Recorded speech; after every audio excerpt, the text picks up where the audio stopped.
2026 সালে যে গণভোট হচ্ছে সেখানে কেউ ক্ষমতায় থাকার জন্য আপনার সম্মতি চাইছেন না।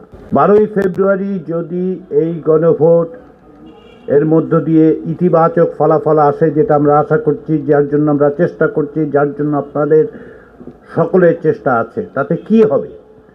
তাতে কি অধ্যাপক ইউনূসের সরকার আগামী 5 বছর, 2 বছর, 9 বছর, 10 বছর থাকবে? থাকবে না।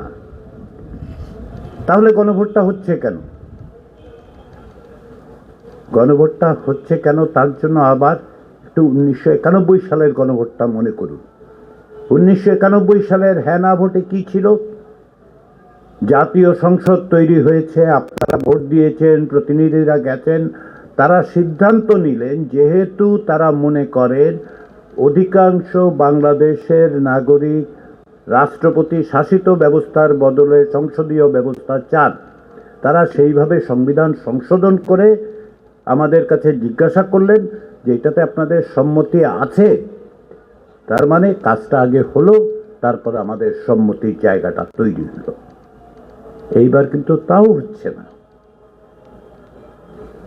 এবার যেটা হচ্ছে, সংখ্যাগরিষ্ঠ দল সংখ্যালঘিষ্ঠ দলের বিষয় না।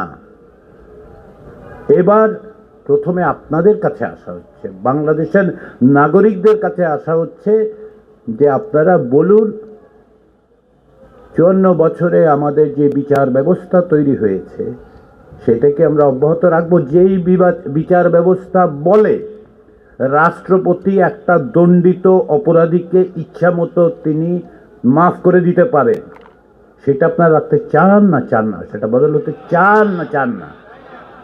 এইটাই আপনার কাছে। কে করবে? সেটা আপনাদের প্রতিনিধিরা করবেন। সেই জায়গায় আপনারা যাকে ইচ্ছা প্রতিনিধি পাঠান। আপনার দল ভিন্ন হবে, মত ভিন্ন হবে, আপনার পাশে যিনি বসে আছেন তিনি এক দলে ভোট দেবেন, আপনি এক দলে ভোট দেবেন, আপনার বাড়ির লোক অন্য জায়গায় ভোট দেবে, দিন। সেটাই হচ্ছে গণতন্ত্র। সেটার জন্যই আমরা লড়াই করেছি 16 বছর।